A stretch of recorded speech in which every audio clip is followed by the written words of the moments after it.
ഇന്ന് രാത്രിയിലും കർത്താവിൻ്റെ വിലയേറിയ സന്നിധിയിൽ നമുക്ക് ഒരുമിച്ച് കൂടുവാനും നമ്മുടെ പ്രത്യാശയെ പുതുക്കുന്ന പാട്ടുകൾ പാടി സന്തോഷിപ്പാനും ദൈവം നൽകിയ സാവകാശത്തെ ഓർത്ത് സന്തോഷിക്കുന്നു, ദൈവത്തെ സ്തുതിക്കുന്നു. നാം പുത്തനാം യെരൂശലേമിൽ എത്തുന്ന കാലം ഏറ്റവും അടുത്ത് വന്നിരിക്കുന്നു എന്നുള്ളതുകൊണ്ട് നമ്മുടെ പ്രത്യാശയെ പുതുക്കി ഈ നാളുകളിൽ ജീവിക്കുവാൻ കർത്താവ് നമുക്ക് ഏവർക്കും കൃപ നൽകട്ടെ. ഗിരിപ്രഭാഷണത്തിൽ നിന്ന് നാം കഴിഞ്ഞ ദിവസങ്ങളിൽ സ്വർഗരാജ്യത്തെ സംബന്ധിക്കുന്ന ചില സത്യങ്ങളാണല്ലോ ചിന്തിക്കുവാൻ ഇടയായിട്ട് തീർന്നുകൊണ്ടിരിക്കുന്നത്. മത്തായി സുവിശേഷം 5-ാം അധ്യായത്തിൻ്റെ 19-ാമത്തെ വാക്യത്തെ അടിസ്ഥാനപ്പെടുത്തിയാണ് കഴിഞ്ഞ 1-2 ക്ലാസ്സുകളിൽ നമ്മൾ വചനം ചിന്തിക്കുവാനിടയായിട്ട് തീർന്നത്. ദൈവത്തിൻ്റെ വചനത്തെ അഴിച്ച് പഠിപ്പിക്കുന്നവർ സ്വർഗരാജ്യത്തിൽ ഏറ്റവും ചെറിയവനെന്ന് വിളിക്കപ്പെടും എന്ന് നമ്മൾ കഴിഞ്ഞ ക്ലാസ്സിൽ ഓർക്കുവാൻ ഇടയായിട്ട് തീർന്നു.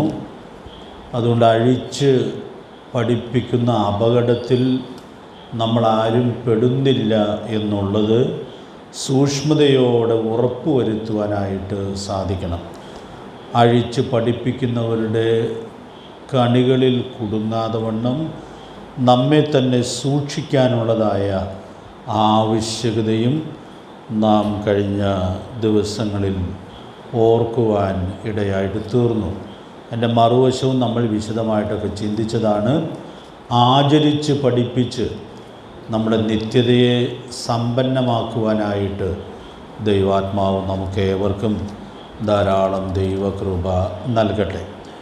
ആ വാക്യത്തിൻ്റെ പശ്ചാത്തലത്തിലുള്ള 18-ാമത്തെ വാക്യത്തിൽ നിന്ന് ഇതോട് ചേർത്തൊരു പാഠം ഇന്ന് രാത്രിയിൽ ഞാൻ ഓർപ്പിക്കണം എന്ന് ആഗ്രഹിക്കുകയാണ്. ഒരു ചോദ്യം അതിൻ്റെ വ്യക്തതയ്ക്കായിട്ട് ചോദിക്കുന്നു. അഴിച്ചു പഠിപ്പിക്കുന്നത് എന്തുകൊണ്ട് ഗുരുതരമായ കുറ്റമായിരിക്കുന്നു? മത്തായി 5-ന്റെ 19-ാമത്തെ വാക്യത്തിൽ അഴിച്ചു പഠിപ്പിക്കുന്നതിൻ്റെ ദോഷം വ്യക്തമാക്കുന്നുണ്ട്. ആചരിച്ച് പഠിപ്പിക്കുന്നതിൻ്റെ നന്മയും വ്യക്തമാക്കുന്നതായിട്ട് നമ്മൾ കാണുന്നുണ്ട്. 18-ാമത്തെ വാക്യത്തിലെ സന്ദേശം നമ്മൾ ഉൾക്കൊള്ളുമ്പോഴാണ് അഴിച്ചു പഠിപ്പിക്കുന്നത് എന്തുകൊണ്ട് ഗുരുതരമായ കുറ്റമായിരിക്കുന്നു എന്നുള്ളത് നമുക്കിവിടെ ഉൾക്കൊള്ളാനായിട്ട് സാധിക്കുന്നത്. മത്തായി സുവിശേഷം 5-ാം അധ്യായത്തിൻ്റെ 18-ാമത്തെ വാക്യം നമുക്ക് ആ ബന്ധത്തിൽ വായിക്കാം. സത്യമായിട്ട് ഞാൻ നിങ്ങളോട് പറയുന്നു, ആകാശവും ഭൂമിയും ഒഴിഞ്ഞു പോകുന്നത് സകലവും നിവൃത്തിയാകുമ്പോഴും ന്യായപ്രമാണത്തിൽ നിന്ന് ഒരു വള്ളിയെങ്കിലും പുള്ളിയെങ്കിലും ഒരു നാളും ഒഴിഞ്ഞു പോകില്ല. അതുകൊണ്ട് ഈ വാക്യത്തിൽ ദൈവത്തിൻ്റെ വചനം അതിൽ തന്നെ എത്രയോ കൃത്യതയുള്ളതാണ് എന്നുള്ളതായ വലിയ സത്യം നമ്മുടെ കർത്താവ് ഇവിടെ വ്യക്തമാക്കുകയാണ്. അപ്പോൾ കർത്താവ് ഇവിടെ പറയുന്നതായ വാക്കുകൾ നമുക്ക് വളരെ പരിചയമുള്ളതായ വാക്കുകളാണ്. ന്യായപ്രമാണത്തിൽ നിന്ന് ഒരു വള്ളിയെങ്കിലും പുള്ളിയെങ്കിലും ഒരു നാളും ഒഴിഞ്ഞു പോകയില്ല. അപ്പോൾ ഈ വചനം ഏറ്റവും കൃത്യമായി രേഖപ്പെടുത്തപ്പെട്ടതാണ് എന്നുള്ളത് നമ്മൾ കാണുകയാണ്. നമ്മൾ ഇടയ്ക്കിടയ്ക്ക് 119 സങ്കീർത്തനം 4-ാം വാക്യം ഓർക്കാറുണ്ട്. എന്തിനാണ് ദൈവം നമുക്ക് വചനം തന്നിരിക്കുന്നത്? അവയെ കൃത്യമായിട്ടും ആചരിക്കേണ്ടതിന്. അപ്പോൾ വളരെ കൃത്യമായി തന്നിട്ടുള്ളതായ വചനം അഴിച്ച് അതിൽ വ്യത്യാസം വരുത്തുന്നത് എത്രയോ ഗൗരവതരമായൊരു കാര്യമായിട്ട് ഇരിക്കുകയാണ്. അപ്പോൾ 18-ാമത്തെ വാക്യത്തിൽ അത് ഉറപ്പിച്ചിട്ടാണ് 19-ാമത്തെ വാക്യത്തിൽ അത് കൃത്യമായി പഠിപ്പിക്കേണ്ടതിൻ്റെ ആവശ്യകത ദൈവത്തിൻ്റെ പരിശുദ്ധാത്മാവ് വ്യക്തമാക്കുന്നത്. നമുക്കറിയാം, വചനത്തിൻ്റെ കൃത്യത കർത്താവ് ഇവിടെ ഉറപ്പിക്കുകയാണ്. ഇവിടെ നമുക്ക് വളരെ പരിചയമുള്ളതായ ചില വാക്യങ്ങൾ വായിക്കാതെ തന്നെ അതങ്ങ് പറഞ്ഞു പോകാം എന്ന് കരുതുകയാണ്. 2 തിമോഥെയോസ് 3-ാം അധ്യായത്തിൻ്റെ 16-ാമത്തെ വാക്യം ഏറെ പരിചയമുള്ളതായ വാക്യമാണ്. എല്ലാ തിരുവെഴുത്തും ദൈവശ്വാസീയമാണ്. അപ്പോൾ എന്തുകൊണ്ടാണ് ഇത് ഇത്ര കൃത്യമായിരിക്കുന്നത് എന്നുള്ളത് നമുക്കതിൽ ഉൾക്കൊള്ളാനായിട്ട് സാധിക്കും. മനുഷ്യർ പറയുന്നതിനോ എഴുതുന്നതിനോ ഒക്കെ അപൂർണതകളോ പെശകുകളോ വരാകുന്നതാണ്. പക്ഷെ ദൈവത്തിൻ്റെ വചനത്തെക്കുറിച്ച് ദൈവാത്മാവ് രേഖപ്പെടുത്തുന്ന ആ വാക്ക് അതിലെത്രയോ മനോഹരമാണ്. എല്ലാ തിരുവെഴുത്തും ദൈവശ്വാസീയമാണ്. ആ വാക്ക് ഞാൻ ഒത്തിരി വിശദീകരിക്കേണ്ടതില്ല എന്ന് വിചാരിക്കുന്നു. 2 പത്രോസ് 1-ാം അധ്യായത്തിൻ്റെ 21-ാമത്തെ വാക്യം കൂടി നമുക്ക് ഒന്ന് ചേർത്ത് എഴുതിപ്പോയാൽ മതി. മനുഷ്യർ പരിശുദ്ധാത്മ നിയോഗം പ്രാപിച്ചിട്ട് സംസാരിച്ചിട്ടുള്ളതാണ് വചനം. അപ്പോൾ പൗലോസ് അപ്പോസ്തലനും പത്രോസ് അപ്പോസ്തലനുമൊക്കെ ദൈവവചനത്തിൻ്റെ ആ സോഴ്സ് വ്യക്തമാക്കുമ്പോൾ ഇത് തെറ്റാവുന്ന സോഴ്സ് അല്ല എന്നുള്ളത് എത്രയോ കൃത്യമായി വെളിപ്പെടുത്തുന്നുണ്ട്. അതുകൊണ്ട് സുപരിതമായ ഈ വാക്യങ്ങൾ നമുക്കിവിടെ ചേർത്ത് ഓർക്കാനായിട്ട് സാധിക്കട്ടെ. ഇതോട് ചേർന്ന് നമ്മുടെ കർത്താവ് പറഞ്ഞ, അത് പിശാചിനോട് പറഞ്ഞതായ ഒരു വാക്യം നമ്മൾ പലപ്പോഴും ഓർക്കാറുണ്ട്. മത്തായി സുവിശേഷം 4-ാം അധ്യായത്തിൻ്റെ 4-ാമത്തെ വാക്യത്തിൽ മനുഷ്യൻ അപ്പം കൊണ്ട് മാത്രമല്ല, പിന്നെ ദൈവത്തിൻ്റെ വായിൽ കൂടി വരുന്ന സകല വചനം കൊണ്ടും ജീവിക്കുന്നു. അവിടെ ഒത്തിരി സത്യങ്ങളുണ്ട്. അതിലേക്കെല്ലാം നമ്മൾ ഈ രാത്രി പോകുന്നില്ല, നമുക്കെല്ലാം അറിയാവുന്നതായ കാര്യമാണ്. എങ്കിലും ഒരു വാചകം എന്ന് പറഞ്ഞോട്ടെ. ഒരാൾക്ക് ജീവിക്കേണ്ടതുപോലെ ജീവിക്കാനായിട്ട് സാധിക്കണം എങ്കിൽ ദൈവത്തിൻ്റെ വചനം ഉൾക്കൊണ്ട് വചനപ്രകാരം ജീവിക്കേണ്ടിയിരിക്കുന്നു. കഴിഞ്ഞ ദിവസങ്ങളൊക്കെ നമ്മൾ ഒത്തിരി വിശദമായിട്ട് ഓർത്തതാണെങ്കിലും ഞാനിവിടെ ഓർപ്പിക്കുന്നു. മക്കളെ വചനം പഠിപ്പിക്കുന്ന കാര്യവും നമ്മൾക്ക് വളരെ വിശദമായിട്ട് അനേക വാക്യങ്ങളിലൂടെ ഓർക്കുകയുണ്ടായി. നമ്മുടെയൊക്കെ ആഗ്രഹം മക്കൾ ജീവിക്കേണ്ടതുപോലെ ജീവിക്കണം എന്നുള്ളതാണ്. അപ്പോൾ അത് സാധിക്കണം എന്ന് വരികിൽ വചനം അവരെ പഠിപ്പിക്കുക എന്നുള്ളത് എത്രയോ പ്രധാനപ്പെട്ട കാര്യമാണ്. നമ്മളത് വളരെ വിശദമായിട്ട് ഓർത്തതാണ്. അത് ഞാൻ ആവർത്തിച്ച് വിശദീകരിക്കേണ്ടതില്ല എന്ന് കരുതുകയാണ്. എന്നാൽ അവിടെ ഞാൻ ഇപ്പോൾ എടുത്തു പറയാനായിട്ട് ആഗ്രഹിക്കുന്ന കാര്യം, വചനം കൊണ്ട് ജീവിക്കുന്നു എന്നുള്ളതായ കാര്യം കർത്താവ് പറയുമ്പോഴും ഈ വചനം ദൈവത്തിൻ്റെ വായിൽ നിന്ന് വരുന്നതാണ് എന്നുള്ളതായ കാര്യം എത്രയോ വ്യക്തമായിട്ട് സാക്ഷാൽ വചനമായ കർത്താവ് അവിടെ വെളിപ്പെടുത്തുന്നു എന്നുള്ളത് നാം ഉൾക്കൊള്ളുകയാണ്. ഒരു റെഫറൻസോടെ കുറിച്ചിട്ടുള്ളൂ. 119-ാം സങ്കീർത്തനം 72-ാമത്തെ വാക്യം. 1000 പൊൻ വെള്ളി നാണ്യത്തേക്കാൾ നിൻ്റെ വായിൽ നിന്ന് വരുന്ന ന്യായപ്രമാണം അല്ലേ? ഒന്ന് വായിച്ചോളൂ വാക്യം. പറഞ്ഞതിൽ അല്പം മാറ്റം വന്നു എന്ന് എനിക്ക് തോന്നുന്നു. 119-ാം സംഘത്തിന് 72-ാമത്തെ വാക്യം. 1000 പൊൻവെള്ളി നാണ്യത്തേക്കാൾ നിന്റെ വായിൽ നിന്നുള്ള ന്യായപ്രമാണം എനിക്ക് ഉത്തമം. നിന്റെ വായിൽ നിന്നുള്ള ന്യായപ്രമാണം എനിക്ക് ഉത്തമം. അപ്പോൾ ഇതെല്ലാം ദൈവവചനത്തിൻ്റെ മഹത്വം വെളിപ്പെടുത്തുന്ന വാക്യങ്ങളായിട്ടാണ് ഇരിക്കുന്നത്. ഇപ്പോൾ ഞാനിതിവിടെ ഉദ്ധരിക്കുന്നത് ദൈവത്തിൻ്റെ വായിൽ നിന്ന് വരുന്ന വചനങ്ങൾ അതിൻ്റെ വള്ളിപുള്ളി വ്യത്യാസമില്ലാതെ വണ്ണം കൃത്യമായിരിക്കുന്നു എന്നുള്ളതായ വലിയ സത്യം നമുക്കിവിടെ ഉൾക്കൊള്ളുവാനായിട്ട് സാധിക്കുന്നുണ്ട്. അതുകൊണ്ട് പ്രിയപ്പെട്ടവരെ, നാം ഓരോ ദിവസവും വായിക്കുന്ന, നാം ധ്യാനിക്കുന്ന, നാം കേൾക്കുന്ന എഴുതപ്പെട്ട തിരുവെഴുത്തുകൾ അതിൽ തന്നെ എത്രയോ മഹത്തരമായിരിക്കുന്നു എന്നുള്ളതും എത്ര കൃത്യമായിരിക്കുന്നു എന്നുള്ളതും നമുക്ക് ഇവിടെ ഉൾക്കൊള്ളുവാനായിട്ട് സാധിക്കുന്നുണ്ട്. അപ്പോൾ ഞാൻ ഇങ്ങനെ പറയട്ടെ, ഇങ്ങനെ വള്ളി പുള്ളി വിസർഗ വ്യത്യാസമില്ലാതെ കൃത്യത സൂക്ഷിക്കുന്നതായ വചനം ഒരാൾ അഴിച്ച് പഠിപ്പിക്കുന്നത് അതിൽ തന്നെ എത്രയോ ഗുരുതരമായ കാര്യമായിരിക്കുന്നു എന്നുള്ളത് നമുക്കിവിടെ ഉൾക്കൊള്ളാം. മറുവശം ഓർത്ത് പോകാം, ഇതതിൻ്റെ ഏറ്റവും കൃത്യതയിൽ ആചരിച്ച് പഠിപ്പിക്കുന്നത് എത്രയോ മഹത്തരമായിട്ടുള്ള കാര്യമായിട്ടാണ് ഇരിക്കുന്നത്. തിമോഥെയോസിൻ്റെ ലേഖനത്തിൽ ഒരു വാക്യം ഈ ക്ലാസ്സിലാണോ പറഞ്ഞത് എന്ന് ഞാൻ ഓർക്കുന്നില്ല.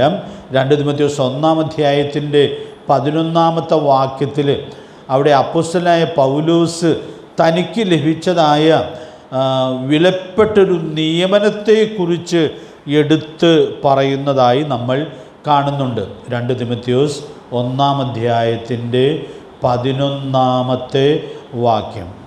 ആ സുവിശേഷത്തിന് ഞാൻ പ്രസംഗിയും അപ്പോസ്തലനും ഉപദേഷ്ടാവുമായി നിയമിക്കപ്പെട്ടിരിക്കുന്നു. അപ്പോൾ അവിടെ ഈ വേദഭാഗം ഇങ്ങനെ ചിന്തിക്കുമ്പോൾ എൻ്റെ മനസ്സിൽ വന്നൊരു കാര്യം, പൗലോസ് തൻ്റെ നിയമനത്തെക്കുറിച്ചാണ് പറയുന്നത്.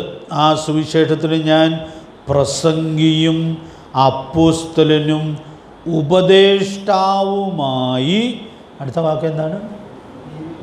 നിയമിക്കപ്പെട്ടിരിക്കുന്നു.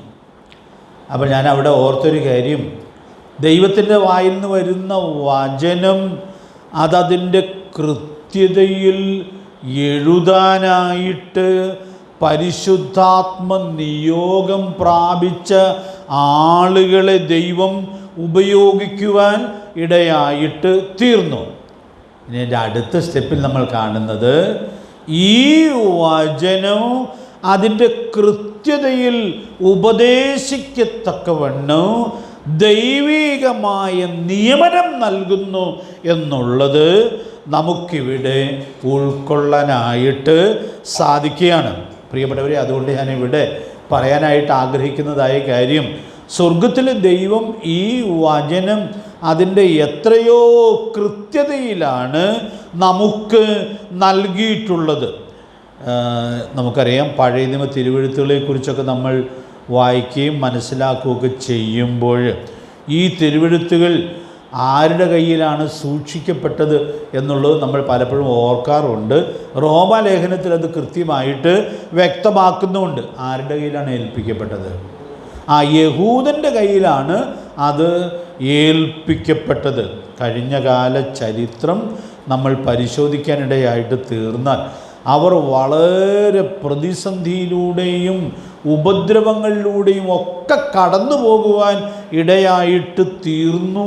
എന്നിരിക്കലും ഈ വചനം അതിൻ്റെ കൃത്യതയിൽ സംരക്ഷിക്കത്തക്കവണ്ണം അവരെ ദൈവം വേറിട്ട് ഉപയോഗിച്ചു എന്നുള്ളത് നമുക്കിവിടെ ഉൾക്കൊള്ളുവാനായിട്ട് സാധിക്കുകയാണ്. അതുകൊണ്ട് പ്രിയപ്പെട്ടവരെ, ഞാൻ ഇന്ന് രാത്രിയിൽ ഓർപ്പിക്കാനായിട്ട് ആഗ്രഹിക്കുന്നത്, ദൈവത്തിൻ്റെ വായിൽ നിന്ന് വരുന്ന വചനം, എഴുതി കിട്ടിയതായ വചനം അതെത്രയോ കൃത്യമായി സംരക്ഷിക്കപ്പെടുവാൻ ഇടയായിട്ട് തീർന്നിട്ടുണ്ട് എന്നുള്ളത് നമുക്കിതിൻ്റെ ചരിത്രത്തിൽ ഉൾക്കൊള്ളുവാനായിട്ട് സാധിക്കുന്നതായൊരു കാര്യമാണ്. അതുകൊണ്ട് ഞാനിപ്പോൾ പറയാൻ ആഗ്രഹിക്കുന്ന കാര്യം, നമ്മൾ ഈ വചനം കൈകാര്യം ചെയ്യുവാൻ ഇടയായിട്ട് തീരുമ്പോൾ അതതിൻ്റെ എല്ലാ കൃത്യതയിലും സൂക്ഷിക്കാനുള്ള ഉത്തരവാദിത്വമുണ്ട് എന്നുള്ളത്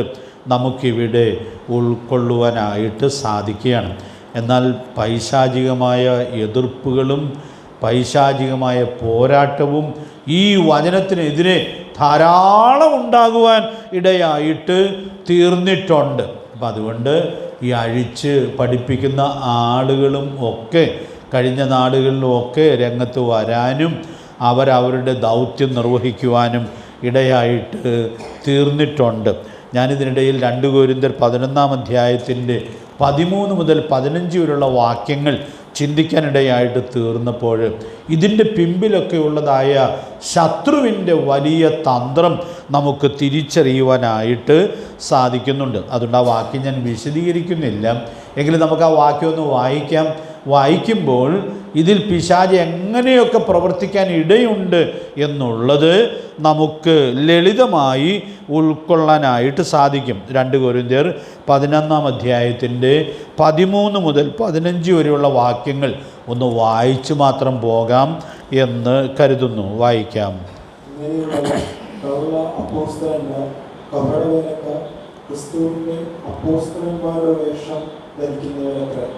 അത് ആശ്ചര്യവുമല്ല. സാത്താൻ താനും വെളിച്ചദൂതന്റെ വേഷം ധരിക്കുന്നുവല്ലോ. ആകയാൽ അവരുടെ ശുശ്രൂഷക്കാർ നീതിയുടെ ശുശ്രൂഷക്കാരുടെ വേഷം ധരിച്ചാൽ അതിശയമല്ല. അവരുടെ അവസാനം അവരുടെ പ്രവർത്തികൾക്ക് ഒത്തതായിരിക്കും. അപ്പോൾ അവിടെ നമ്മൾ കാണുന്നൊരു കാര്യം, ഈ വചനത്തിൻ്റെ കൃത്യതയിൽ നിന്നും വ്യതിചലിപ്പിക്കത്തക്കവണ്ണം ശത്രുവായ പിശാച് വളരെ തന്ത്രപൂർവം പ്രവർത്തിക്കുന്നുണ്ട്. അപ്പോൾ ഞാനവിടെ ചിന്തിച്ചൊരു കാര്യം, ഇത് അഴിച്ച് പഠിപ്പിക്കുന്നതൊക്കെ ഒരു ജീവിത ദൗത്യമായിട്ട് ചില ആളുകൾ നിർവഹിക്കാൻ ഇടയായിട്ട് തീരുമ്പോൾ അവരെ ആരയക്കുന്നതാണെന്നാണ് അവിടെ ദൈവത്തിൻ്റെ വചനം മുന്നറിയിപ്പ് വരുന്നത്. ശത്രുവായ പിശാച് ഇതിനു വേണ്ടി ആളുകളെ ദൈവത്തിൻ്റെ ദാസന്മാരുടെ വേഷം ധരിപ്പിച്ച് അയക്കുന്നതിനുള്ള സാധ്യതയുണ്ട് എന്നുള്ളത് നാം ഇവിടെ കുറിക്കൊള്ളുകയാണ്. അതുകൊണ്ട് പ്രിയപ്പെട്ടവരെ, ഇന്ന് രാത്രിയിൽ ഞാൻ ഓർപ്പിക്കാനായിട്ട് ആഗ്രഹിക്കുന്നത്, വള്ളിപുള്ളി വിസർഗ വ്യത്യാസം കൂടാതെ കൃത്യമായി സൂക്ഷിക്കേണ്ടതായ ദൈവത്തിൻ്റെ വചനത്തെ അഴിക്കാനും പഠിപ്പിക്കാനും ഒക്കെ ആളുകളെ പിശാചുമാക്കുന്നു എന്നുള്ളത് വളരെ ഗൗരവമായി നമുക്ക് ഉൾക്കൊള്ളാനായിട്ട് സാധിക്കുകയാണ്. അതുകൊണ്ട് പൈശാചിക തന്ത്രത്തിൽ ദൈവമക്കളും കുരുങ്ങിപ്പോകാനുള്ള സാധ്യതയുണ്ട് എന്നുള്ളത് കൊണ്ട് നാം അതിൽ കുരുങ്ങിപ്പോകുന്നില്ല എന്നുള്ളത് എല്ലാ സൂക്ഷ്മതയിലും ഉറപ്പുവരുത്തുവാൻ ദൈവത്തിൻ്റെ പരിശുദ്ധാത്മാവ് നമുക്ക് ധാരാളം ദൈവകൃപ നൽകട്ടെ. ഗിരിപ്രഭാഷണത്തിൽ വെളിപ്പെടുത്തുന്ന വിലയേറിയ സത്യങ്ങൾ വെളിപ്പെടുത്താനായിട്ട് പോകുമ്പോൾ ഈ വലിയ സത്യം മുന്നറിയിപ്പായിട്ട് നമ്മുടെ കർത്താവ് ഓർപ്പിക്കുന്നുണ്ട് എന്നുള്ളത് നമുക്കിവിടെ ഉൾക്കൊള്ളാനായിട്ട് സാധിക്കുക. ഇനി നമ്മൾ 21 മുതലുള്ള വാക്യങ്ങളിലേക്ക് 5-21 മുതലുള്ള വാക്യങ്ങളിലേക്കൊക്കെ വരുമ്പോൾ വചനത്തിലെ ചില കൽപ്പനകൾ കർത്താവ് എടുത്തിട്ട് അത് വളരെ വിശദമായി വ്യക്തമാക്കുന്നു എന്നുള്ളത് നമ്മൾ കാണുവാനായിട്ട് പോവുകയാണ്. അപ്പോൾ ആ വിശദീകരണത്തിലേക്കൊക്കെ വരുന്നതിന് മുമ്പായിട്ട് ഈ പ്രമാണം അതിൻ്റെ കൃത്യതയിൽ സൂക്ഷിക്കേണ്ടതിൻ്റെ ആവശ്യകത നമ്മുടെ കർത്താവ് വെളിപ്പെടുത്തുകയാണ്. നമുക്കറിയാം, നമ്മുടെ കർത്താവിൻ്റെ പ്രതിപാദനം നമ്മൾ ശ്രദ്ധിക്കുമ്പോൾ വചനത്തിൻ്റെ കൃത്യത അനേക സ്ഥലങ്ങളിൽ രേഖപ്പെടുത്തുന്നുണ്ട്. അതിൽ 1-2 വാക്യങ്ങൾ കൂടി ഞാൻ ചേർത്ത് ഓർമ്മിപ്പിക്കണം എന്ന് ആഗ്രഹിക്കുകയാണ്. ലൂക്കോസ് സുവിശേഷം 16-ാം അധ്യായത്തിൽ നമ്മൾ വരുമ്പോൾ ഈ ദൈവവചനത്തിൻ്റെ കൃത്യത 17-ാമത്തെ വാക്യത്തിൽ നമ്മുടെ കർത്താവ് എടുത്തു പറയുന്നതായി നമ്മൾ കാണുന്നുണ്ട്. നമുക്ക് പരിചയമുള്ളൊരു വാക്യമാണത്. നമ്മളിപ്പോൾ ചിന്തിച്ച 18-ാം വാക്യത്തോട് വളരെ ബന്ധമുള്ളതായ വാക്യവുമാണത്. അപ്പോൾ മറ്റ് സുവിശേഷങ്ങളിലും സമാന്തരമായ വചനങ്ങൾ നമുക്ക് കാണുവാനായിട്ട് സാധിക്കുന്നുണ്ട്. 17-ാമത്തെ വാക്യം ഒന്ന് വായിച്ചോളൂ. ന്യായപ്രമാണത്തിൽ ഒരു പുള്ളി വീണു പോകുന്നതിനേക്കാൾ ആകാശവും ഭൂമിയും ഒഴിഞ്ഞു പോകുന്നത് എളുപ്പം. അപ്പോൾ അവിടെ കർത്താവ് നമ്മൾ ഈ ഗിരിപ്രഭാഷണത്തിൽ വായിക്കുന്നതിനേക്കാൾ കുറച്ചുകൂടി സൂക്ഷ്മതയിലുള്ള പ്രയോഗമാണ് അവിടെ നമ്മൾ കാണുന്നത്. അവിടെ പറയുന്ന പ്രയോഗം എന്താണ്? ഒരു പുള്ളി വീണു പോകുന്നതിനേക്കാൾ. അപ്പോൾ ദൈവത്തിൻ്റെ വചനം ഒരു പുള്ളിക്ക് പോലും വ്യത്യാസമില്ലാതെ വണ്ണം സൂക്ഷിക്കപ്പെടേണ്ടതാണ് എന്നുള്ളതായ കാര്യം നമ്മുടെ കർത്താവ് ഇവിടെ വ്യക്തമാക്കുകയാണ്. നമുക്കറിയാം, ഈ സത്യം 17-ാമത്തെ വാക്യത്തിൽ പറഞ്ഞിട്ട് 18-ാമത്തെ വാക്യത്തിൽ നമ്മുടെ കർത്താവ് വളരെ പ്രധാനപ്പെട്ടൊരു കാര്യം ഒരൊറ്റ വാക്യത്തിൽ വെളിപ്പെടുത്തുന്നുണ്ട്. അപ്പോൾ അവിടെ ഞാൻ ഒരു അപകട സൂചന പറയാനായിട്ട് ശ്രമിക്കുകയാണ്. 18-ാമത്തെ വാക്യം ഒന്ന് വായിച്ച്. ഭാര്യയെ ഉപേക്ഷിച്ച് മറ്റൊരുത്തിയെ വിവാഹം കഴിക്കുന്നവൻ എല്ലാം വ്യഭിചാരം ചെയ്യുന്നു. അപ്പോൾ അവിടെ അടുത്ത വാചകോടെ വായിച്ചോളൂ. ഭർത്താവ് ഉപേക്ഷിച്ചവളെ വിവാഹം കഴിക്കുന്നവൻ വ്യഭിചാരം ചെയ്യുന്നു. ഈ വചനങ്ങൾ കാര്യം നമുക്ക് ഒരു അധാർമികതയുടെ വശനത്തിനൊന്ന് തോന്നുമെങ്കിലും നമ്മളെല്ലാവരും മനഃപ്പാഠമാക്കേണ്ടുന്ന വാക്യങ്ങളായിട്ടാണ് ഇരിക്കുന്നത്. മനഃപ്പാഠമാക്കുന്നതിൻ്റെ ഗുണം നമ്മൾ ഒത്തിരി ചിന്തിച്ചിട്ടുണ്ടല്ലോ. 119 സങ്കീർത്തനം 11-ാമത്തെ വാക്യം, ഞാൻ നിന്നോട് പാപം ചെയ്യാതിരിക്കണം, നിൻ്റെ വചനത്തെ ഹൃദയത്തിൽ സംഗ്രഹിക്കുന്നു. എൻ്റെ ഹൃദയത്തിലൊരു വേദന കൊണ്ടാണ് ഞാൻ ഈ വാക്കുകൾ പറയാനിടയായിട്ട് തീരുന്നത്. ഈ കാലഘട്ടത്തിലുമൊക്കെ കുടുംബസംബന്ധമായ മേഖലകളിൽ വലിയ തകർച്ച നമ്മൾ കാണുകയാണ്. നമ്മുടെ സമൂഹത്തിൽ അതൊരർത്ഥത്തിൽ വ്യാപകമായിട്ട് കാണുകയാണ്. സമൂഹം ഏറെ ആദരിക്കുന്ന, കാണാനായിട്ട് ആളുകളൊക്കെ ഓടിക്കൂടുന്ന ആളുകളുടെയൊക്കെ കുടുംബജീവിതത്തിൽ വല്ലാത്ത തകർച്ച വ്യാപകമായിട്ട് കാണുകയാണ്. അപ്പം മര്യാദയ്ക്കുള്ള കുടുംബജീവിതം നയിക്കുന്ന ആളുകൾ ആ മേഖലയിലൊക്കെ വളരെ കണ്ടെത്താൻ പ്രയാസമുള്ള കാലഘട്ടത്തിലേക്ക് നമ്മൾ എത്തിയിരിക്കുക. അങ്ങനെയുള്ള ആളുകളെയാണ് പുതിയ തലമുറ അനുകരിക്കാനായിട്ട് ശ്രമിക്കുന്നത്. അപ്പോൾ അത് എത്ര നമ്മുടെ ഈ തലമുറയ്ക്ക് ദോഷം ചെയ്യുന്നുണ്ട് എന്നുള്ളതായ കാര്യം നമുക്ക് വളരെ ലളിതമായിട്ട് ഉൾക്കൊള്ളാനായിട്ട് സാധിക്കും. ഞാൻ ആ മേഖല പ്രത്യേകിച്ച് പറഞ്ഞില്ല എന്നത് പറയാനൊരു വിഷമമുള്ളതുകൊണ്ട് പറഞ്ഞില്ല എന്ന് മാത്രമേ ഉള്ളൂ. പ്രിയപ്പെട്ടവരെ, സമൂഹം ഏറെ ആദരിക്കുന്ന ആളുകൾ കുത്തഴിഞ്ഞ നിലയിൽ കുടുംബ മേഖലയിൽ ആയിപ്പോയിരിക്കുന്നു എന്നുള്ളത് നാം സാധാരണ കാണുന്നൊരു കാര്യമായിട്ട് ഇരിക്കുക. അതിൻ്റെ അപകടം എവിടെയും വരാം. ദൈവമക്കളെയും സ്വാധീനിക്കാനുള്ളതായ സാധ്യത ഉണ്ട്. ഈ അടുത്ത ദിവസങ്ങളിലൊക്കെ ചില വാർത്തകളൊന്നുമല്ല, ഞാൻ കാഷ്വലായിട്ടുള്ള സംസാരത്തിൽ ഞാൻ ശ്രദ്ധിച്ചൊരു കാര്യം, ഭാര്യയെ ഉപേക്ഷിക്കുന്നു, വേറൊരാളെ വിവാഹം കഴിക്കുന്നു, സാധാരണ പോലെ ജീവിക്കുന്നു. അങ്ങനെയുള്ള കാര്യങ്ങളുമൊക്കെ വളരെ സാധാരണ പോലെ പറയാനും ഇടയായിട്ട് തീരുകയാണ്. പ്രിയപ്പെട്ടവരെ, ആ നടുക്കത്തിലാണ് ഞാനിത് ഓർപ്പിക്കുവാൻ ഇടയായിട്ട് തീരുന്നത്.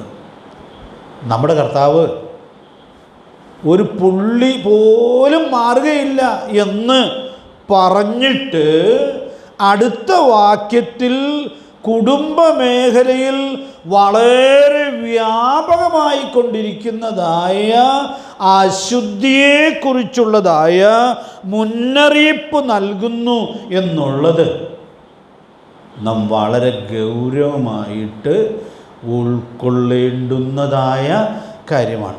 ഈ ഗൗരവം നമുക്ക് നഷ്ടപ്പെട്ടാൽ പ്രിയപ്പെട്ടവരെ, ഈ അപകടത്തിലേക്ക് വഴുതിപ്പോകാനുള്ള എല്ലാ സാധ്യതയുമുണ്ട് എന്നുള്ളതായ സത്യം നമുക്കിവിടെ ഉൾക്കൊള്ളാനായിട്ട് സാധിക്കേണ്ടിയിരിക്കുന്നു. ദൈവത്തിൻ്റെ പരിശുദ്ധാത്മാവ് നമുക്ക് ധാരാളം ദൈവകൃപ നൽകട്ടെ. ഞാനൊരു സന്ദേശം കൂടി ഇവിടെ കൈമാറാനായിട്ട് ശ്രമിക്കുകയാണ്. ഇത് ഞാനിപ്പോൾ പറഞ്ഞൊരു അപകട മുന്നറിയിപ്പാണ്. കൂട്ടത്തിൽ കുടുംബമായിട്ട് വചനം പ്രമാണിക്കുന്ന കാര്യമൊക്കെ നമ്മൾ സാധാരണ ഓർക്കാറുണ്ട്. ഒരു മാതൃകയുള്ള കുടുംബത്തെക്കുറിച്ച് നമ്മൾ സാധാരണ പറയാറുമുണ്ടല്ലോ. ഏത് കുടുംബമാണ്? സക്കറിയാവിൻ്റെയും എലിസബത്തിൻ്റെയും കുടുംബം. ലൂക്കോസ് സുവിശേഷം 1-ാം അധ്യായത്തിൻ്റെ 6-ാമത്തെ വാക്യത്തിൽ നാം വായിക്കുമ്പോൾ, ഇരുവരും ദൈവസന്നിധിയിൽ നീതിയുള്ളവരും കർത്താവിൻ്റെ അടുത്ത വാക്കെന്ന് പറയാമോ, സകല കൽപ്പനകളിലും ന്യായങ്ങളിലും കുറ്റമില്ലാത്തവരായി നടക്കുന്നവരും ആയിരുന്നു. ഞാനിപ്പോൾ ആ സകല കൽപ്പനകൾ എന്നുള്ള വാക്കൊന്ന് അടിവരയിടുകയാണ്.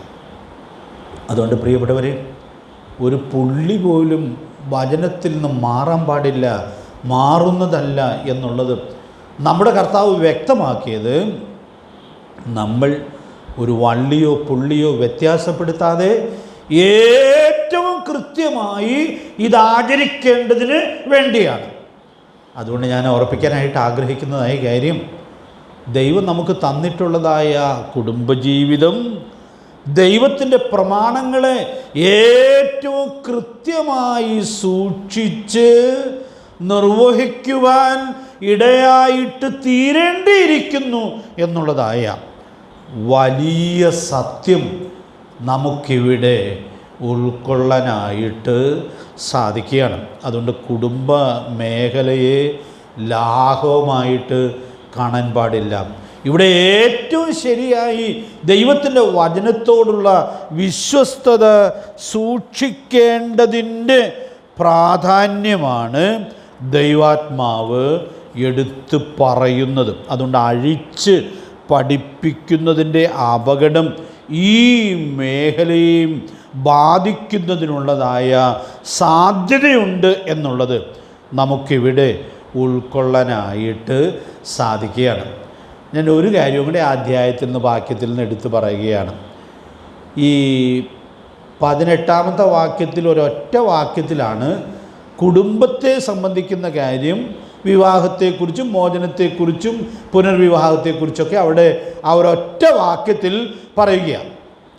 പിന്നെ 19 മുതലുള്ള വാക്യങ്ങളിൽ നമുക്ക് എല്ലാവർക്കും വളരെ പരിചയമുള്ളതായ ഒരു സത്യമാണ് നമ്മുടെ കർത്താവ് വിശദീകരിക്കുന്നത്. ഏതാണെന്ന് ഞാൻ പ്രത്യേകിച്ച് പറയേണ്ട ആവശ്യമില്ലല്ലോ. 19 മുതൽ തുടർന്നുള്ള 31 വരെയുള്ള 13 വാക്യങ്ങളിൽ നമ്മുടെ കർത്താവ് മരണാനന്തര ജീവിതത്തെക്കുറിച്ചുള്ളതായ വളരെ കൃത്യമായ വെളിപ്പെടുത്തൽ നൽകുകയാണ്. ധനവാന്റെയും ലാസറിൻ്റെയും സംഭവം നമ്മുടെ കർത്താവ് അവിടെ വിശദീകരിക്കുക. അത് ഉപമയല്ല എന്ന് ഞാൻ ഈ ക്ലാസ്സിൽ തെളിയിക്കേണ്ട ആവശ്യമില്ലല്ലോ. നമ്മളെല്ലാവരും അത് അടിസ്ഥാനപരമായിട്ട് ഉൾക്കൊള്ളുന്നവരാണ്. അപ്പം അതുകൊണ്ട് ഞാൻ ഇന്നലെ രാത്രിയിലൊക്കെ ആ വാക്യങ്ങളിലൂടെ കടന്നു പോയപ്പോൾ ഓർത്ത ഒരു കാര്യം, ഈ പ്രമാണത്തിലൊരു പുള്ളി പോലും ഒഴിഞ്ഞു പോകയില്ല എന്ന് നമ്മുടെ കർത്താവ് പറഞ്ഞിട്ട് 19 മുതലുള്ളതായ വാക്യങ്ങളിൽ മരണത്തിനപ്പുറമുള്ള കാര്യങ്ങളുടെ വ്യക്തമായ വെളിപ്പെടുത്തൽ നൽകുകയാണ്. നമുക്കറിയാം, മരണത്തിനപ്പുറമുള്ള കാര്യങ്ങൾ അറിയാനായിട്ട് വേറെ ഒരു വഴിയുമില്ല. ദൈവത്തിൻ്റെ വചനം പരിശോധിക്കുക എന്നുള്ളതല്ലാതെ വേറെ യാതൊരു വഴിയും ഇല്ല. വേറെ എങ്ങും നമുക്ക് മരണത്തിനപ്പുറമുള്ള കാര്യങ്ങളെ സംബന്ധിക്കുന്നതായ അറിവുകൾ ലഭിക്കാനായിട്ട് സാധ്യതയില്ല. തെസ്സലോനിക്ക ലേഖനത്തിലെ ഒരു വാക്യം നിങ്ങളുടെ ഓർമ്മയിൽ ഞാനിത് പറയുമ്പോൾ വരുന്നുണ്ടായിരിക്കാം. നിദ്ര കൊള്ളുന്നവരെക്കുറിച്ച് അറിവില്ലാതിരിക്കരുത് എന്ന് പറഞ്ഞ് നിദ്ര കൊള്ളുന്ന ആളുകളും അവരുടെ ബാക്കി കാര്യങ്ങൾ എന്തൊക്കെയാണ് എന്നുള്ളത് വളരെ കൃത്യമായി വെളിപ്പെടുത്തുന്നു എന്നുള്ളത് നമ്മൾ കാണുകയാണ്.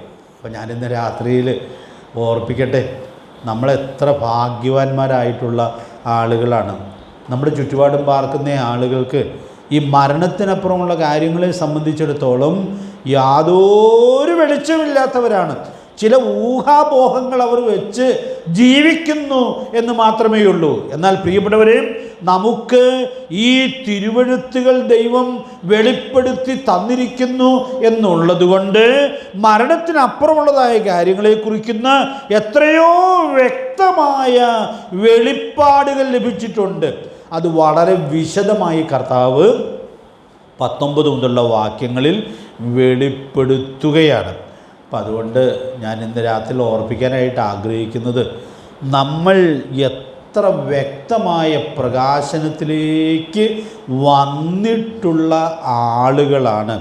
അതുകൊണ്ട് നാം അത് മനസ്സിലാക്കിയ നാം എത്രയോ സൂക്ഷ്മതയോടുകൂടി ജീവിക്കുവാൻ കടപ്പെട്ടവരായിരിക്കുന്നു എന്നുള്ളതായ സത്യം നമുക്കിവിടെ ഉൾക്കൊള്ളാനായിട്ട് സാധിക്കും. ചില വാക്യങ്ങളൊക്കെ നിങ്ങളുടെ മനസ്സിൽ ചേർന്ന് വരുന്നുണ്ടായിരിക്കാം. മറ്റു വാക്യങ്ങളിലേക്ക് ഞാനിപ്പോൾ പോകണം എന്ന് ആഗ്രഹിക്കുന്നില്ല. ഈ 13 വാക്യങ്ങളിൽ നിന്നുകൊണ്ട് ഒരു ഔട്ട്ലൈൻ പറയണമെന്ന് ഇന്നലെ രാത്രിയിൽ ഒരു പ്രകാശനം ഈ വചനം ധ്യാനിക്കുമ്പോൾ ഉണ്ടായതുകൊണ്ട് ഞാൻ അതൊന്ന് ഒന്നോ രണ്ടോ വാചകങ്ങളിൽ ഒന്ന് എടുത്ത് പറയണം എന്ന് ആഗ്രഹിക്കുകയാണ്. ഇത് നമ്മൾ ധാരാളം പരിചയിച്ചിട്ടുള്ള വേദഭാഗമാണ് എന്നുള്ളതുകൊണ്ട് ആ വാക്യങ്ങൾ പ്രത്യേകിച്ച് വായിക്കേണ്ടതില്ല എന്ന് കരുതുന്നു. 19-ാമത്തെ വാക്യത്തിൽ കർത്താവ് ഒരു വലിയ സത്യം വെളിപ്പെടുത്തുന്നുണ്ട്. ചില വർഷങ്ങൾക്ക് മുമ്പ് എന്നെ വളരെ സ്പർശിച്ചതായൊരു വാക്യമാണിത്. പട്ടും ധൂമ്രവസ്ത്രവും ധരിച്ച് ദിനം പ്രതി ആഡംബരത്തോടെ സുഖിച്ചുള്ള ജീവിതം എങ്ങോട്ട് പോകാനുള്ളവരുടെ ലക്ഷണമല്ല, സ്വർഗത്തിൽ പോകാനുള്ള ആളുകളുടെ ലക്ഷണം അല്ല.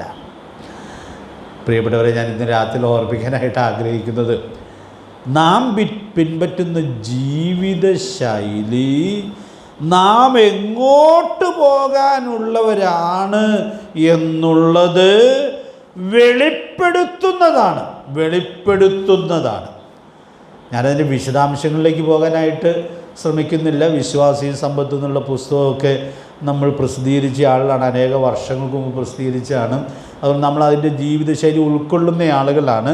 ഇവിടെ കർത്താവ് മരണത്തിനപ്പുറമുള്ള കാര്യം പറയുമ്പോൾ ഈ വലിയ പ്രമാണം എടുത്തു പറഞ്ഞിരിക്കുന്നു എന്നുള്ളത് നമുക്ക് ഉൾക്കൊള്ളാനായിട്ട് സാധിക്കട്ടെ. നമ്മുടെ ജീവിതശൈലി വളരെ പ്രധാനപ്പെട്ടതാണ്. അപ്പോസ്തലനായ പൗലോസിൻ്റെ നല്ല ശിഷ്യനായിരുന്ന തിമോത്തിയോസിനെ എഴുതുമ്പോൾ പറയുന്നുണ്ടല്ലോ, തിമോത്തിയോസ് പൗലോസിൻ്റെ ജീവിതശൈലി പിൻപറ്റിയ ആളാണ്. നമ്മളത് വായിക്കുവാനിടയായിട്ട് തീരുന്നുണ്ട്. അതുകൊണ്ട് നാം പിൻപറ്റുന്ന ജീവിതശൈലി നാം എങ്ങോട്ട് പോകാനുള്ളവരാണെന്നുള്ളത് വെളിപ്പെടുത്തേണ്ടിയിരിക്കുന്നു. ആ വലിയ സത്യം ഇവിടെ ഉൾക്കൊള്ളാനായിട്ട് സാധിക്കട്ടെ. ഞാൻ വേഗത്തിൽ മുൻപോട്ട് പോകാമെന്ന് കരുതുന്നു. രണ്ടാമത് ഞാൻ ഓർപ്പിക്കാൻ ആഗ്രഹിക്കുന്നത്, രോഗവും ദാരിദ്ര്യവും വിശപ്പും സ്വർഗത്തിൽ പോകാനുള്ളവർക്കും ഉണ്ടാകാം. ഞാനിന്ന് വേറൊരു വേർഷൻ ബൈബിള് യാദൃച്ഛികമായിട്ട് ഒന്ന് പരാമർശിക്കാൻ, ഒന്ന് റെഫർ ചെയ്യാനിടയായിട്ട് തീർന്നു. അപ്പോൾ ഈ ലാസറിനെ കുറിച്ച് ആ പരിഭാഷയിൽ ബഗർ എന്ന വാക്ക് ഉപയോഗിക്കുന്നുണ്ട്, യാചകൻ എന്ന വാക്ക് ഉപയോഗിക്കുന്നുണ്ട്. അത് കണ്ടപ്പോൾ എനിക്കൊരു അത്ഭുതം തോന്നാനിടയായിട്ട് തീർന്നു. അല്ലെങ്കിൽ അതിൻ്റെ സൂചന അവിടെ ഉണ്ടല്ലോ. എത്ര ദരിദ്രമായ സാഹചര്യം, അവൻ വിശപ്പടക്കാൻ ആഗ്രഹിച്ചു, കിട്ടിയൊന്നും നമുക്കറിയാൻ പാടില്ല. ഈ ധനവാൻ്റെ മേശയിൽ നിന്ന് വീഴുന്നത് തിന്ന് വിശപ്പടക്കാൻ ആഗ്രഹിച്ചു എന്ന് പറയുമ്പോൾ എന്തോ ഒരു ജീവിതപരമായ പ്രതികൂലങ്ങളിലൂടെയാണ് ലാസർ കടന്നുപോയത് എന്ന് നാം കാണുന്നുണ്ട്. നായ്ക്കളും വന്ന് അവൻ്റെ വ്രണം നക്കും.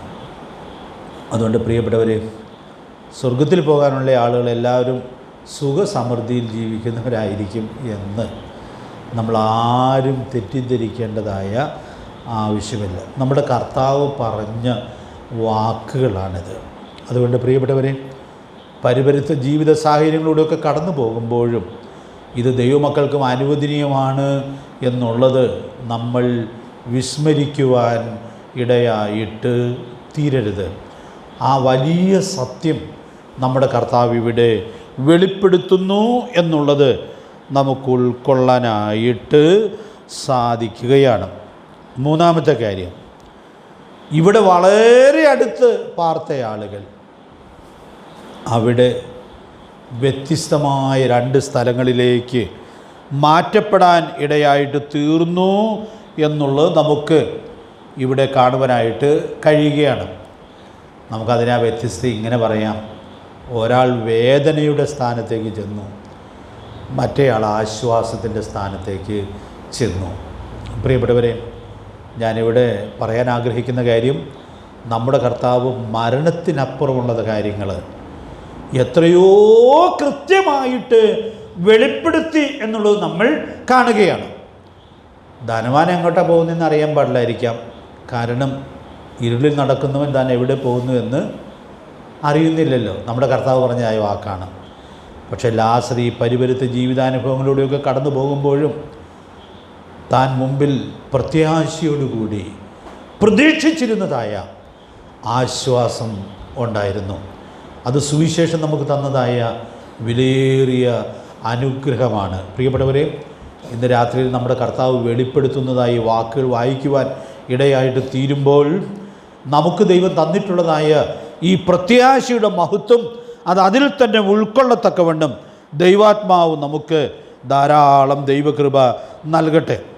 പിന്നെ നമ്മൾ സാധാരണ ഈ ഭാഗത്തു നിന്ന് ഓർപ്പിക്കാറുള്ളതായൊരു കാര്യമാണല്ലോ, മരണാനന്തരം സ്ഥാനമാറ്റം സാധ്യമല്ല എന്നുള്ളത് ഇവിടെ കർത്താവ് എത്രയോ വ്യക്തമായിട്ട് ഓർപ്പിച്ചു.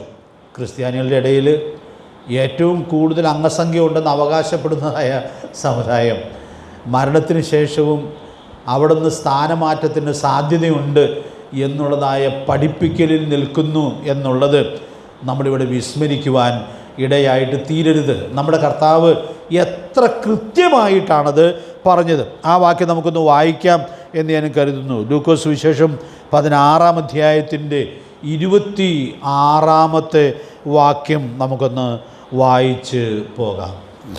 അത്രയുമല്ല, ഞങ്ങൾക്കും നിങ്ങൾക്കും നടുവിൽ വലിയൊരു പിളർപ്പുണ്ടാക്കിയിരിക്കുന്നു. ഇവിടെ നിന്ന് നിങ്ങളുടെ അടുക്കൽ കടന്നു വരുവാൻ ഇച്ഛിക്കുന്നവർക്ക് കഴിയില്ല, അവിടെ നിന്ന് ഞങ്ങളുടെ അടുക്കൽ കടന്നു വരുവാനും പാടില്ല എന്ന് പറയും. അപ്പോൾ എത്ര വ്യക്തമായിട്ടാണ് മരണാനന്തരം സ്ഥാനമാറ്റം സാധ്യമല്ലെന്നുള്ളത് നമ്മുടെ കർത്താവ് വ്യക്തമാക്കുന്നത്. പ്രിയപ്പെട്ടവരെ, ഞാനിതിൻ്റെ വിശദീകരണത്തിലേക്ക് പോകേണ്ട ആവശ്യമില്ല. നമുക്കറിയാം, ക്രിസ്തീയ സമുദായത്തിൽ ഉൾപ്പെടെ മരിച്ച ആളുകളുടെ ക്ഷേമത്തിനു വേണ്ടി ഉള്ളതായ എത്രയോ ബദ്ധപ്പാടുകളാണ് വർഷങ്ങളായി തുടരുന്നതായിട്ട് നമ്മൾ കാണുന്നത്. പിശാച് എത്ര തന്ത്രപൂർവമാണ് ഈ വിലപ്പെട്ട സത്യത്തിൽ നിന്ന് ആളുകളെ തെറ്റിക്കുന്നു എന്നുള്ളത് നമുക്കിവിടെ ഉൾക്കൊള്ളുവാനായിട്ട് സാധിക്കുകയാണ്. നമ്മുടെ കർത്താവ് ഒരു പുള്ളി പോലും ഒഴിഞ്ഞു പോകുകയില്ലെന്ന് പറഞ്ഞിട്ട് എത്ര വ്യക്തമായിട്ട് ഈ സത്യം വെളിപ്പെടുത്തിയിരിക്കുന്നു എന്നുള്ളത് നമ്മൾ കാണുകയാണ്. നമ്മുടെ കർത്താവ് ഇത് പറഞ്ഞിട്ടും ഇത് അനേകർക്ക് മനസ്സിലാകാതിരിക്കുന്നു എന്നുള്ളത് സങ്കടകരമെന്നേ പറയാനായിട്ടുള്ളൂ. 5-ാമതായിട്ട്, മരിച്ചുപോയവരെ ആരെയും ശുശ്രൂഷയ്ക്കായി ദൈവം തിരിച്ചയക്കുന്നില്ല എന്നുള്ളത് നമ്മുടെ കർത്താവ് ഇതിൽ വളരെ കൃത്യമായി വെളിപ്പെടുത്തുകയാണ്. ധനവാൻ്റെ ആവശ്യം പറയുന്നു, അത് നിരാകരിക്കപ്പെടുന്നു. ലാസറിനെ അയക്കണമെന്ന് പറയുന്നു. അതിലൊക്കെ സ്വർഗത്തിൻ്റെ ഉത്തരത്തിൽ യാതൊരു അവ്യക്തതയുമില്ല. അവനെ അയക്കണമെന്ന് പറയുമ്പോൾ അത് സാധിക്കുന്നതല്ല എന്നുള്ളത് എത്രയോ വ്യക്തമായിട്ട് നമ്മുടെ കർത്താവ് ഈ ഭാഗത്ത് വെളിപ്പെടുത്തുകയാണ്. ഒരു കാര്യം ഇവിടെ ഓർപ്പിക്കട്ടെ. അടുത്തതായിട്ട് നമ്മൾ കാണുന്നത് ദൈവത്തിങ്കിലേക്കുള്ള മാനസാന്തരമാണ് ലാസറിനെ ആശ്വാസസ്ഥാനത്ത് എത്തിച്ചത് എന്നുള്ളത് 30-ാമത്തെ വാക്യത്തിൽ സ്വർഗം നൽകുന്ന ഉത്തരമായി നമ്മുടെ കർത്താവ് ഓർമ്മിപ്പിക്കുകയാണ്. അവരുടെ മാനസാന്തരത്തെക്കുറിച്ചാണ് പറയുന്നത്, ധനവാൻ്റെ സഹോദരന്മാരുടെ. അപ്പോൾ മാനസാന്തരത്തിൻ്റെ അനുഭവം ആണ് ലാസറിനെ സ്വർഗത്തിൽ എത്തിച്ചത് എന്നുള്ളതായ വലിയ സത്യം നമുക്ക് ഇവിടെ ചേർത്ത് ഓർക്കാനായിട്ട് സാധിക്കുകയാണ്. ഈ കർത്താവ് തന്നെയാണല്ലോ ഉയർത്തെഴുന്നേറ്റ ശേഷം ശിഷ്യന്മാർക്ക് നിയോഗം നൽകുമ്പോൾ, പോയി പ്രസംഗിക്കണമെന്നുള്ളതായ ആ കൽപ്പന നൽകുമ്പോൾ, മർക്കോസ് 14:15 ആ കൽപ്പന നൽകുന്നു. ലൂക്കോസ് സുവിശേഷം 24-ാം അധ്യായത്തിൻ്റെ 46-47 വാക്യങ്ങളിലേക്കൊക്കെ വരുമ്പോൾ അവിടെ പോയി എന്ത് പ്രസംഗിക്കണം എന്നുള്ളതായ കാര്യം പറയുന്നുണ്ട്. നമ്മൾ കൂടെ ഓർക്കാറുള്ളതായൊരു കാര്യം, ക്രിസ്തു കഷ്ടമനുഭവിച്ച് മരിച്ച കാര്യം പ്രസംഗിക്കണം, 3-ാം നാൾ ഉയർത്തെഴുന്നേറ്റ കാര്യം പ്രസംഗിക്കണം. 3-ാമത്തെ പ്രസംഗ വിഷയം ഓർക്കുന്നുണ്ട് നിങ്ങൾ? അവൻ്റെ നാമത്തിൽ മാനസാന്തരം പ്രസംഗിക്കണം. 4 മാനസാന്തരപ്പെട്ടവർക്ക് ലഭിക്കുന്ന പാപമോചനം പ്രസംഗിക്കണം. നമ്മുടെ കർത്താവ് മാനസാന്തരം പ്രസംഗിച്ചപ്പോൾ, അതാണല്ലോ കർത്താവ് പ്രസംഗിച്ച് തുടങ്ങിയ വിഷയം, കാലം തികഞ്ഞു, ദൈവരാജ്യം സമീപിച്ചിരിക്കുകയാൽ മാനസാന്തരപ്പെട്ട് സുവിശേഷത്തിൽ വിശ്വസിപ്പിൻ. പ്രിയപ്പെട്ടവരെ, നമുക്കിവിടെ ഉൾക്കൊള്ളാനായിട്ട് സാധിക്കുന്നതായ കാര്യം, നമ്മുടെ കർത്താവ് ഈ മരണാനന്തര കാര്യങ്ങളെ വെളിപ്പെടുത്തുന്നതിൻ്റെ ഉള്ളിലും ഈ വിലപ്പെട്ട അനുഭവത്തിൻ്റെ പ്രാധാന്യം എത്രയോ വ്യക്തമായിട്ട് വെളിപ്പെടുത്തുന്നു എന്നുള്ളത് നമുക്കിവിടെ ഉൾക്കൊള്ളുവാനായിട്ട് സാധിക്കുകയാണ്. അതുകൊണ്ട് ഞാനിവിടെ ഓർപ്പിക്കാനായിട്ട് ആഗ്രഹിക്കുന്ന കാര്യം, നമ്മുടെ കർത്താവ് മരണത്തിനപ്പുറമുള്ള കാര്യങ്ങളുടെ വിശദാംശങ്ങൾ നൽകുമ്പോഴും ഈ കാതലായ സത്യത്തെ വെളിപ്പെടുത്തുന്നു എന്നുള്ളത് നമുക്കിവിടെ ഉൾക്കൊള്ളുവാനായിട്ട് കഴിയുന്നുണ്ട്.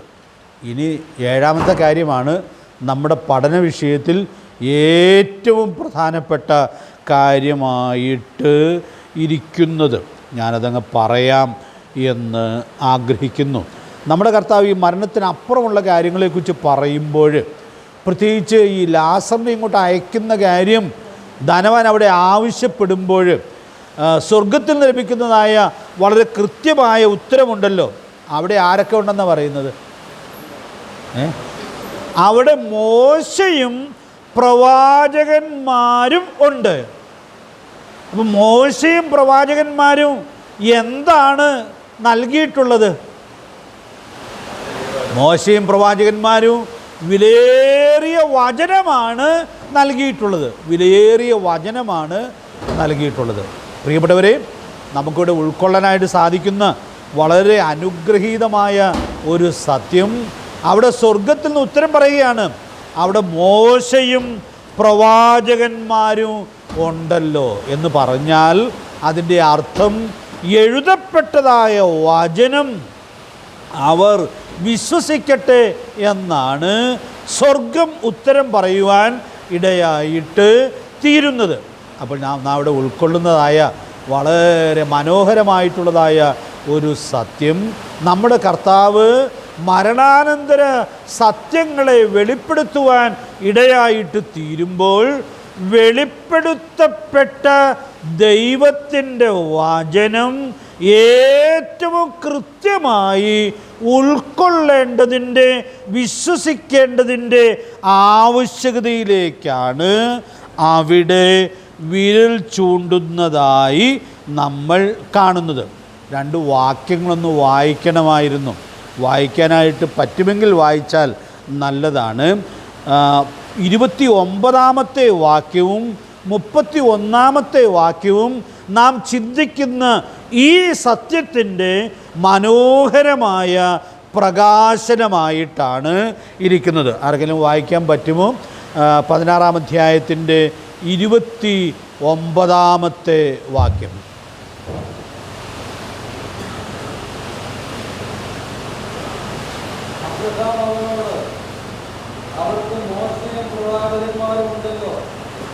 അവരുടെ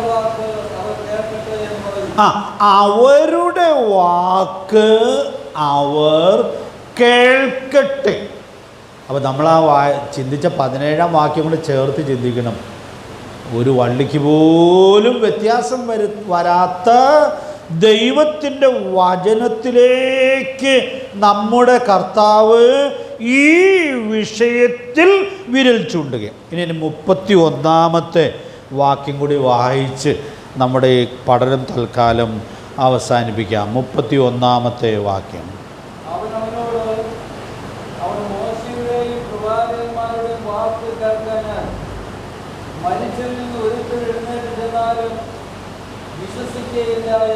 അപ്പോൾ അവിടെ കർത്താവ് പറയുകയാണ്, ഈ മോശയുടെയും പ്രവാചകന്മാരുടെയും വാക്ക് കേൾക്കാഞ്ഞാൽ മരിച്ചവരിൽ നിന്ന് ഒരാൾ എഴുന്നേറ്റ് ചെന്നാലും വിശ്വസിക്കുകയില്ല. അപ്പോൾ അവിടെയെല്ലാം നമ്മുടെ കർത്താവ് ഊന്നിപ്പറയുന്നത് എഴുതപ്പെട്ട തിരുവെഴുത്തുകൾ വായിച്ച് വിശ്വസിക്കണം. അതുകൊണ്ട് പ്രിയപ്പെട്ടവരെ, നമുക്ക് ദൈവം രേഖപ്പെടുത്തി തന്നിട്ടുള്ളതായ വിലയേറിയ തിരുവെഴുത്തുകൾ അതിൽ തന്നെ എത്രയോ മഹത്തരമാണ്. വള്ളിക്കോ പുള്ളിക്കോ വ്യത്യാസമില്ലാതെ വണ്ണം നിവർത്തിക്കപ്പെടുന്നതാണ്. നമ്മുടെ കർത്താവ് ആ സത്യം എത്ര വിശദമായിട്ടാണ് ഇവിടെ രേഖപ്പെടുത്തുവാൻ ഇടയായിട്ട് തീർന്നിട്ടുള്ളത്. അതുകൊണ്ട് പ്രിയപ്പെട്ടവരെ, നമ്മുടെ കർത്താവിൻ്റെ ഈ പ്രസംഗത്തിലൂടെ നമ്മൾ ഇനി അതിൻ്റെ വിശദാംശങ്ങളിലൂടെ കടന്നു പോകുവാൻ ഇടയായിട്ട് തീരുമ്പോൾ വള്ളിക്കോ പുള്ളിക്കോ വ്യത്യാസം വരുത്താതെ വണ്ണം ഏറ്റവും കൃത്യമായിട്ട് ഈ പ്രസംഗം വചനം ഉൾക്കൊണ്ട് പ്രായോഗികമാക്കി നമ്മുടെ തലമുറയിൽ ജീവിച്ച് സാക്ഷ്യം വഹിക്കാനായിട്ട് ദൈവാത്മാവ് നമ്മെ സഹായിക്കട്ടെ. സമാനമായിട്ടുള്ള മറ്റൊരു വാക്യം കൂടി ഞാൻ പറയണമെന്ന് ആഗ്രഹിച്ചിരുന്നു.